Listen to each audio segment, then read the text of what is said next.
인사를 못했는데 우리 옆 사람하고 한 번만 인사합시다. 2022년도 한 해 수고 많으셨습니다. 새해 복 많이 받으십시오 하고 옆에 사람하고 한번 인사하시겠습니까? 한 해 동안 수고 많이 하셨습니다. 새해 복 많이 받으십시오.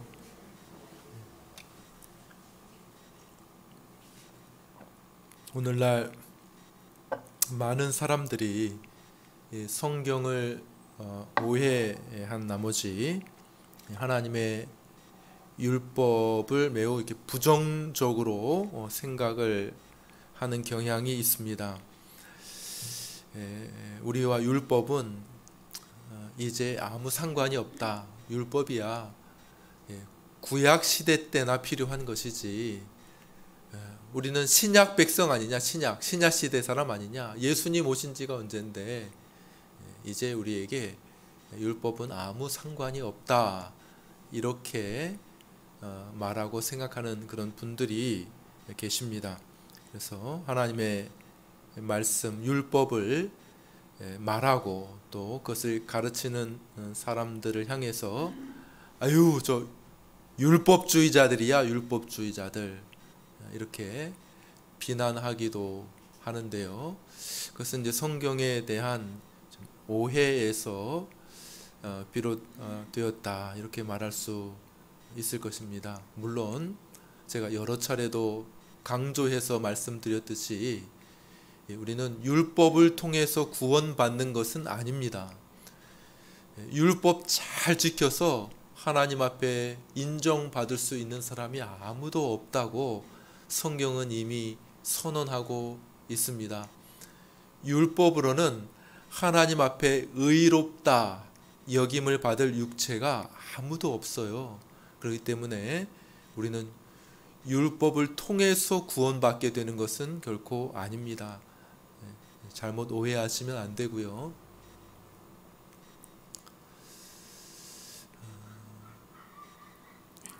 그래서 예수님을 믿음으로, 그죠?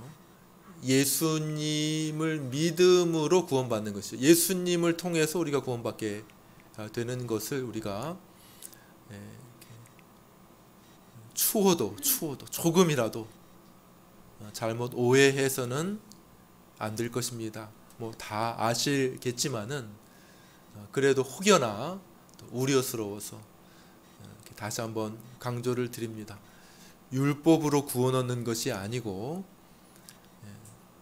예수님을 통해서 구원 얻게 된다고 하는 것, 그래서 뭐 제가 많이 강조드리고 반복했고 앞으로도 또 그럴 것이죠.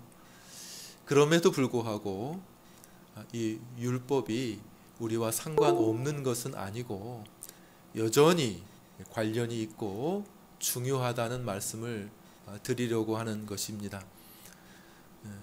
왜냐하면 예수님 자신이 율법을 이루기 위해서 오셨기 때문이에요. 중요하죠. 율법이 아무 의미가 없다.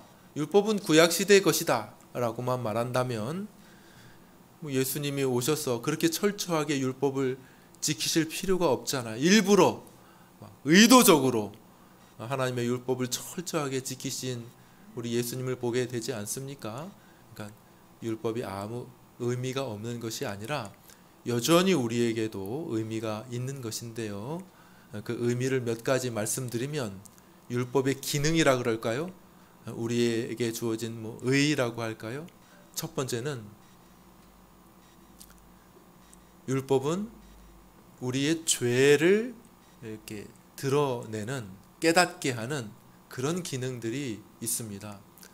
하나님의 법이 이렇게 기준이 있어요. 기준이 있어야 이것이 잘 돼 있는가 아니면 잘못되어 있는가, 휘어져 있는가, 구부러져 있는가, 그거를 알 수 있지 않겠습니까? 그렇죠? 이렇게 우리가 지금 이렇게 한 해발 몇 미터 고도에 있습니까? 우리가 여기 앞에 또 어디 산에 가면 이렇게 지표석에 써 있죠. 여기는 해발 200 몇 미터입니다.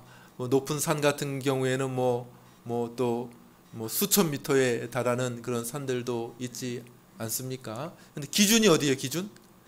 그 해발 고도의 기준이 어디예요? 해발이니까 바다죠, 바다. 그죠? 예, 바다 해수면의 평균 아마 해수면일 것 같아요. 평균 해수면을 기준으로 해가지고 여기는 몇 미터, 여기는 몇 미터 이렇게 따지는 것 아니겠습니까? 그렇죠? 예, 건물이 이렇게 똑바로 서 있는지 아니면 약간 이렇게 기울어져 있는지 그 어떻게 그거를 따집니까? 기계가 있겠죠. 요즘에는 기계가 이렇게 평판 측량도 이렇게 하죠. 수평도 맞추고 수직도 맞추는 어떤 기준점이 있지 않겠습니까? 그런 것처럼 우리가 지금 잘 살고 있는가? 우리는 하나님의 뜻대로 하나님의 지으신 목적대로 방향대로 잘 가고 있는가 하는 것을 어떻게 알 수 있는가? 여기 하나님의 율법이 우리의 기준이 된다는 거죠. 그리고 그 율법의 기준에 비추어 볼 때 이렇게 엇나갔어. 이렇게 엇나갔어. 이것을 뭐라고 부르냐면 죄라고 부르는 거예요. 죄. 따라요. 죄. 죄는 뭐냐면 이렇게 관역에서 빗나가다 그런 게 죄예요. 죄의 원래의 뜻이 이렇게 궁수가 활을 당기잖아요. 궁수가 활을 당겨가지고 저 관역을 쫙 맞춰야 되는데 어떻게 됐어요? 이렇게 빗나갔어. 그것을 죄라고 부릅니다. 그러니까 기준이 없으면 하나님의 말씀의 기준 이렇게 살아라, 이렇게 사는 것이 마땅하다 하는 그런 기준이 없다고 하면 우리가 지금 죄를 짓는 것인지 아니면 선을 행하고 있는 것인지 잘 사는 것인지 잘못 살고 있는 것인지 알 수가 없잖아요. 그렇죠? 그런 것처럼 하나님의 이 율법은 기준이 됩니다. 기준. 그래서 우리의 죄를 깨닫게 돼요. 그래서 우리가 죄인인 것을 알아야 하나님 앞에 회개도 하고, 야, 우리는 정말 큰 죄인이구나. 우리 스스로는 하나님 앞에 의롭다 여김을 받을 수가 없구나. 그러니까 우리에게 예수님이 필요하지. 그런 것들을 어떻게 깨달아요? 율법을 알아야. 율법에 내 자신을 비추어 봐야 내가 죄인이라는 것을 깨달을 수 있지 않겠습니까? 그렇죠? 그러니까 율법의 기능이 굉장히 중요하다는 거예요. 중요하다. 첫 번째 기능이고요. 두 번째는 율법이 여전히 오늘날에도 하나님의 백성들의 삶의 원칙이 되기 때문에 중요하다는 겁니다. 물론 구약의 여러 제사법, 정결법, 혹은 그 당시에 필요했던 시민법이라고 이야기하는 그런 법들은 예외죠. 우리와 해당 사항이 없습니다. 제사도 폐해졌습니다. 예수님 이후에 정결법, 시민법, 그 당시에 그 나라로서 이스라엘 나라로서 필요한 그런 법 제도가 있을 것 아닙니까? 그것은 오늘날 21세기 대한민국을 사는 우리에게 필요하지는 않잖아요. 우리에게 또 헌법도 있고 또 법률도 있으니까 그런 것들이 필요하지는 않지만은, 그러나 여전히 도덕법, 대표적으로 뭡니까? 십계명과 같은 도덕법은 변함이 없어. 시대나 장소나 변함이 없이 영원한 하나님의 법인 줄 믿으시기를 바랍니다. 여전히 변함이 없어요. 그렇기 때문에 이 도덕법은 여전히 하나님의 백성들, 구원받은 이 땅의 사람들이 살아야 하는 그런 삶의 기준이요 법칙이 된다는 면에서 이 십계명은 굉장히 중요한 것이죠. 세 번째 기능은, 이것은 우리에게 큰 행복과 확신을 준다는 거예요. 이제 마음이 때때로 불안할 때가 있어요. 내가 하나님의 백성이 맞는가? 내가 정말 하나님 기뻐하는 삶을 사는 것이 맞는가? 이렇게 불안할 때가 있어요. 그때 우리가 하나님의 말씀을 따라 하나님의 법도를 따라 잘 살게 되면 우리가 이렇게 확신이 있어. 확신. 그래, 내가 하나님의 말씀대로 이런 여러 가지 어려운 중에도, 내가 경제적인 손해 상황 속에서도 내가 하나님 말씀 따라서 하나님 말씀 붙들고 살아가고 있잖아. 이런 나를 보니까 어때요? 하나님 마음에 이렇게 양심, 성령께서 우리 양심을 붙들어 주시고 기쁨과 확신을 주시게 되는데, 그것도 역시 율법의 기능 가운데 하나라 말할 수 있는 것입니다. 그러니까 여러분들 물어보겠습니다. 율법이 아무 상관이 없습니까? 아니면 우리가 율법과 깊은 관련이 있습니까? 깊은 관련이 있습니다. 율법과 깊은 관련이 있어요. 그냥 율법은 이제 더 이상 아무것도 아니야 이렇게 말하는 사람들을 우리는 율법 폐기주의자들 이렇게 이야기합니다. 율법 쓸모 없어졌어, 혹은 무율법자들, 율법주의자들 이렇게 이야기하는 경우가 있어요. 우리는 율법으로 말미암아 천국 간다, 그거는 율법주의자들이 잘못된 거예요. 그러나 또 다른 극단, 율법은 내게 아무런 상관도 없어, 나는 율법과 상관없어, 방종하며 나는 내 마음대로 살 거야, 난 자유야, 이렇게 말하는 율법 폐기주의자들도 역시 잘못된 것이라 이렇게 말할 수가 있는 것이죠. 자, 말씀드렸듯이 율법의 대표되는 것은 뭐냐 하면 십계명이에요. 십계명, 도덕법의 대표되는 것인데요. 십계명은 굉장히 중요한 말씀인 것이죠. 왜 십계명이 중요한가 몇 가지를 말씀드리겠습니다. 십계명, 먼저 오늘 본문 우리가 읽은 대로 이스라엘 백성들이 십계명을 받는 상황을 가만히 볼 때에 십계명이 굉장히 중요하다는 것을 알 수가 있습니다. 여러분들 이벤트 혹시 해보셨습니까? 이벤트? 아주 특별한 중요한 사건이 있으면 이벤트 하죠? 이벤트 받아본 적 있습니까? 특별한 이벤트, 혹은 특별한 이벤트 해보신 적 있으세요? 없나 보네. 이벤트 있잖아, 이벤트. 예를 들어 프로포즈, 만나자마자 분위기가 틀려. 프로포즈 만났는데 다른 때하고는 완전히 틀려. 그래서 특별한 어떤 이벤트, 특별한 음식, 특별한 분위기, 특별한 선물, 특별한 오글거리는 멘트까지 이렇게 여러 가지로 이렇게 이벤트를 준비하지 않겠습니까? 그렇죠?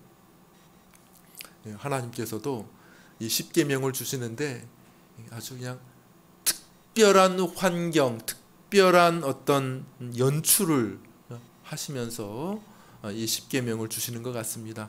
우리가 길게 읽었죠. 길게 출애굽기 19장에 다시 보면 십계명을 받기 위해 이스라엘 백성들이 산 기슭에 서 있을 때 어떤 일이 있게 됩니까?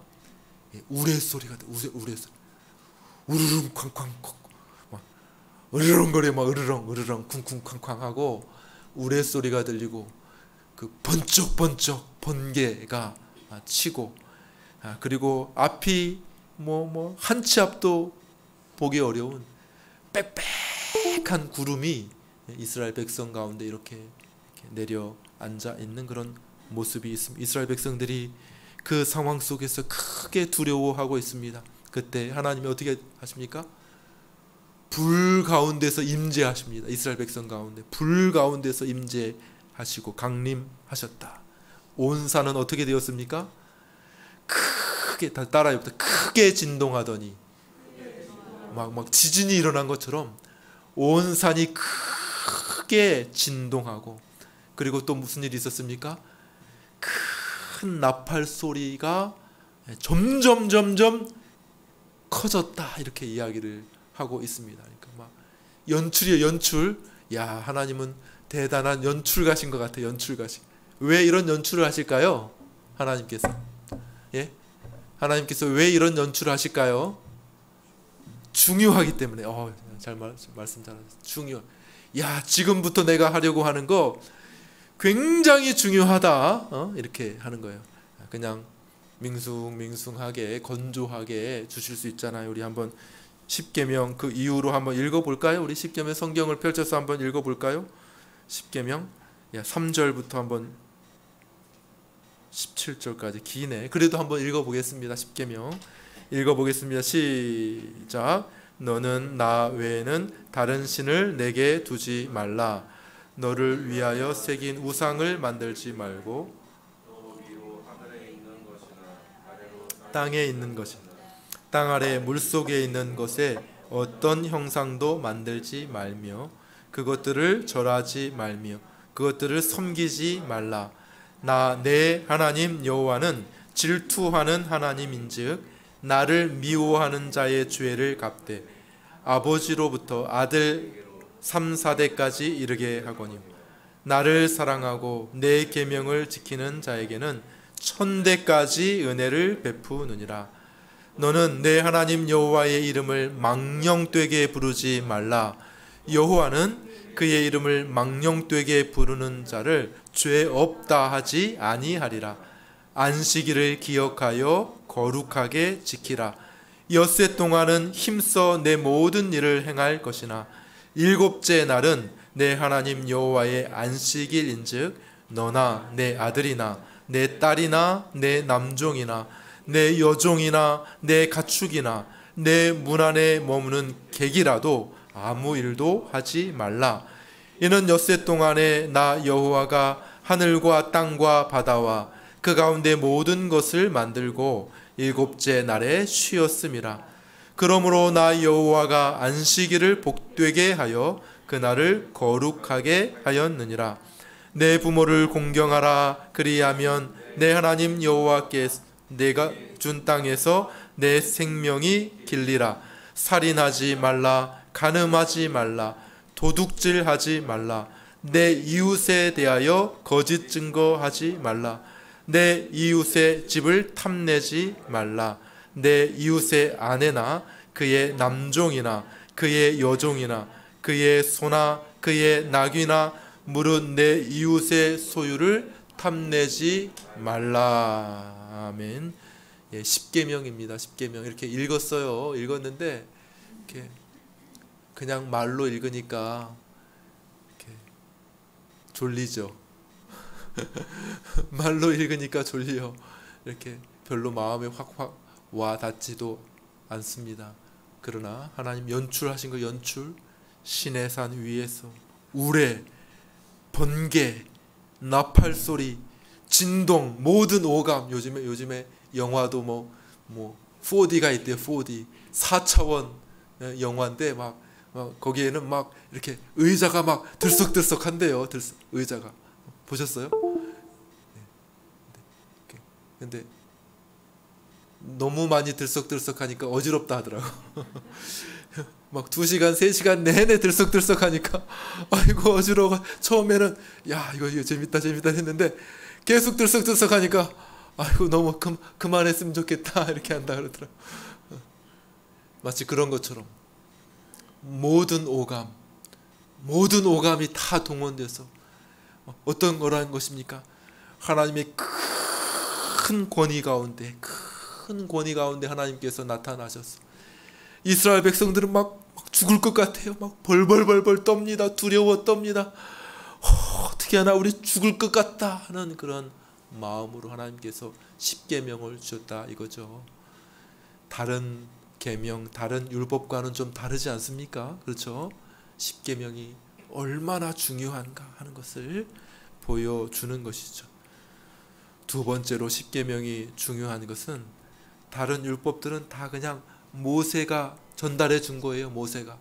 모세가 그냥 그 입으로 전달해 준 거예요. 그런데 십계명은 어떻게 주셨습니까? 하나님께서 직접 돌판에 써주셨어요.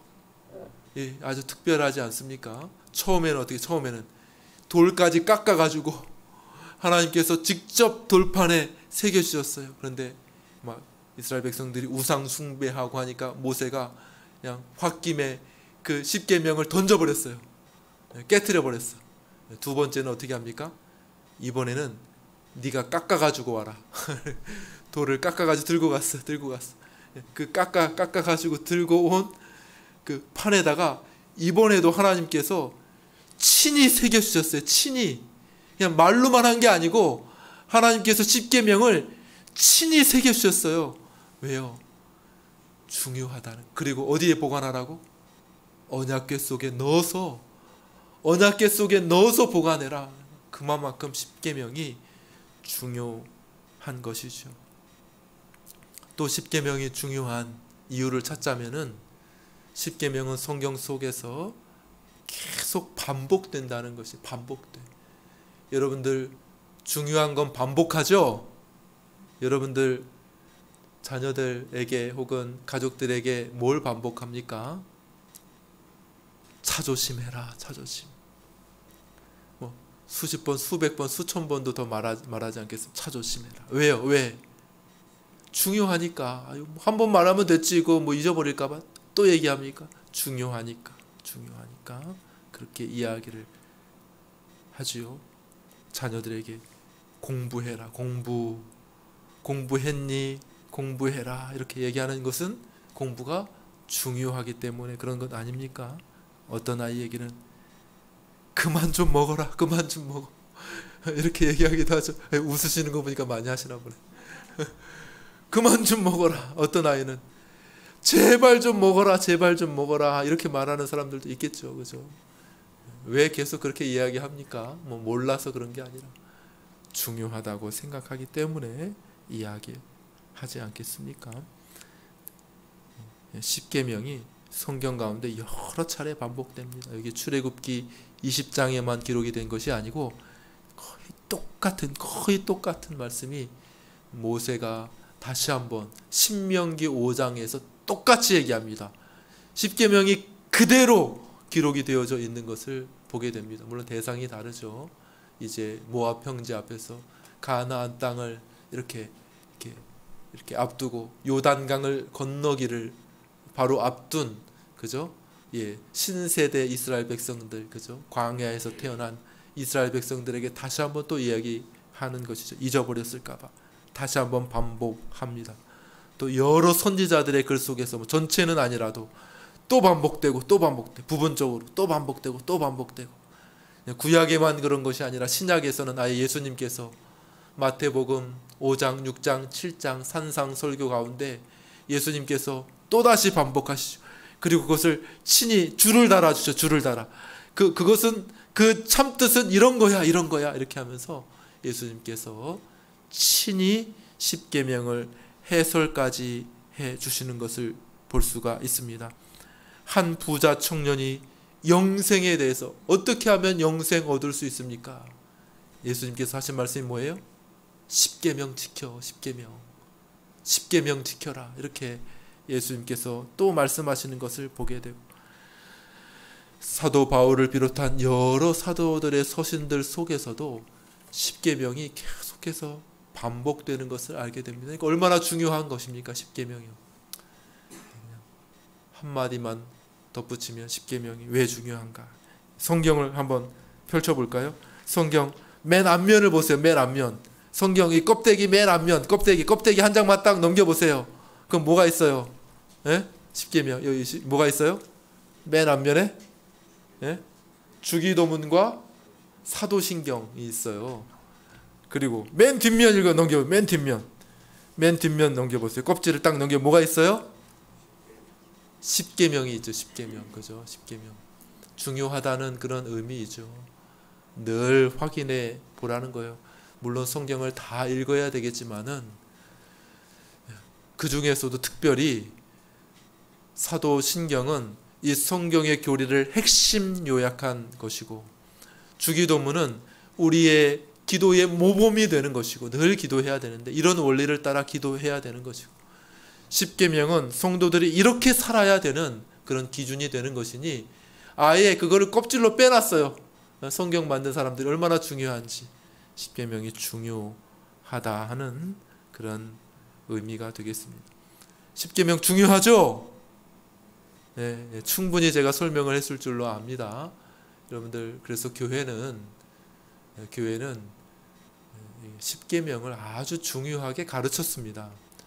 교회의 전통적인 역사적인 가르침은 교리 교육 방식인데요. 특별히 웨스민스터 소요리 문답을 통해서 아이들에게 교리를 가르쳤는데 그 중에 10계명이 전체 교리의 3분의 1에 해당합니다. 아주 구체적으로 아주 자세하게 10계명을 아이들에게 가르쳤습니다. 우리 구원받은 하나님의 백성입니다. 예수님 믿고 천국 가게 되었습니다. 이제 나는 율법과 상관없어. 아니요, 그렇게 살지 않았고요. 여전히 10계명은 우리의 삶의 기준이 되고 원칙이 되고 하나님의 백성들이 살아야 할 삶의 원칙이 되는 아주 중요한 것이라고 온 교회가 이렇게 받았습니다. 성경의 뒷면에 기록할 정도로 늘 보고 이 기준에 비추어 봐서 내 삶이 하나님의 앞에 합당한가를 물었던 것이죠. 자, 이제 간략하게 요약을 하고 마치려 합니다. 10계명은 세 가지로 크게 나누어 볼 수가 있어요. 10계명을. 첫 번째는 이제 서론입니다. 서론. 10계명은 지금 누가 누구에게 말하는가? 서론. 그 다음에 1계명부터 4계명까지는 우리와 하나님과의 관계. 그 다음에 5계명부터 마지막 10계명까지는 우리와 사람들끼리의 관계를 이렇게 다루고 있다고 할 수가 있고요. 자, 그러면 누가 누구에게 말하는가? 서론을 한번 볼까요? 서론. 10계명 서론을 기록하고 1절, 2절 말씀 우리 한번 보여주시겠습니까? 1절, 2절 출애굽기 20장 1절, 2절 오늘 본문 말씀인데 우리 한 목소리로 한번 같이 읽어보겠습니다. 읽습니다. 시작. 하나님이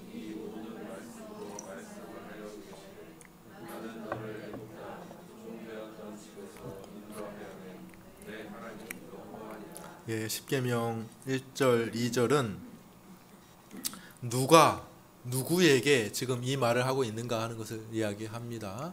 나는 이라고 말한 나. 하나님이 이 모든 말씀으로 말씀하여 이르시되 나는 하나님 여호와라 이렇게 말씀하고 있습니다. 내가 누구인가? 이 말을 하고 이 10가지 계명을 지금 주고 있는 나는 누구인가? 나는 하나님이고 나는 여호와라 이렇게 이야기합니다. 여호와는 뭡니까?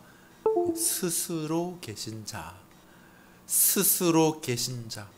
누구에 의해서 창조된 자가 아니라 누구에 의해서 만들어진 자가 아니라 처음부터 있었던 스스로 있는 창조주 하나님. 내가 지금 이 계명을 너희에게 주고 있는데 이 10가지 계명을 주고 있는 그 존재는 누구냐? 바로 천지를 창조한 누구에 의해서도 창조된 적이 없는 여호와 하나님이시라고 말씀하고 있는 것이죠. 그 어떤 경쟁자도 허락하지 아니한 유일하신 참 하나님이 이 10계명을 우리에게 주고 계시다는 것이에요. 두 번째, 누구에게 주고 있는가? 누구에게? 이 10계명을 받는 자는 누구인가? 그것은 바로 하나님의 특별한 백성들에게 주고 있다는 것이죠. 모든 사람에게 이 10계명을 주고 있는 건 아닙니다. 애굽에 있는 사람들에게 이 10계명을 주고 있는 것이 아니고요. 특별히 너를 애굽 땅 종되었던 땅에서 인도하여 낸 내 하나님 여호와니라 이렇게 이야기를 하고 있습니다. 따라하면 내 하나님 여호와니라. 하나님과의 특별한 관계가 있다는 것이죠.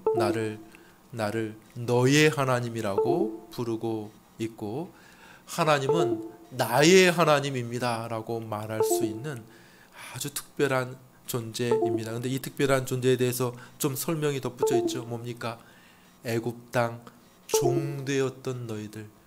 한때에는 애굽의 종으로서 신음하고 억압 가운데 살고 있었던 그들을 하나님께서 모세를 통하여 큰 10가지 재앙을 통하여 구원해 내지 않으셨습니까?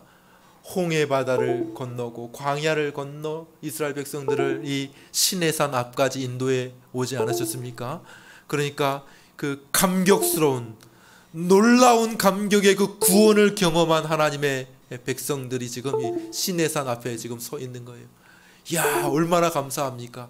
저 애굽 땅 종되었던 곳에서 하나님께서 정말 기적과 같은 방식으로, 놀라운 방식으로 하나님께서 구원해내, 홍해 바다를 마른 땅으로 건너면서 구원해내셔서 지금 여기 시내산 앞에 이렇게 모아 있는 그들을 향해서 나는 너의 하나님, 너를 특별한 방식으로, 이전에도 본 적 없고 앞으로도 본 적 없는 전무후무한 방식으로 너를 구원해낸 너의 하나님 여호와라, 이렇게 하나님께서 말씀하고 계시는 것이죠. 누가 이 말씀을 받고 있는가? 하나님의 특별하고 놀라운 구원을 경험한 그 사람들이 이 십계명을 받고 있는 것이죠. 바로 우리 하나님의 백성들, 신약의 하나님의 백성들, 죄와 사단의 노예에서, 죄의 저주와 그 형벌로부터 건진받은 그 하나님의 백성들도 역시 동일하게 이 십계명 앞에 서 있는 것이고, 그들을 향해서도 하나님께서 나는 여호와이며 너희는 이 말씀대로 지켜야 한다고 말씀하고 있는 것입니다. 나는 구원받은 사람이야, 난 예수님 믿어, 이제 아무 상관이 없어 율법과, 그럴 것이 아니라 우리들도 동일하게 하나님의 십계명이 말씀하시는 그 말씀의 기준과 원리, 원칙으로 살아야 한다는 것입니다. 자, 마지막입니다. 십계명의 주제는 그렇다면 뭘까요? 십계명의 주제, 한번 성경을 읽어보겠습니다. 우리 예수님께서 말씀하셨죠. 마태복음 22장 37절에서 40절까지 우리 한번 읽어보겠습니다. 읽습니다. 같이 읽겠습니다. 시작. 예수께서 이르시되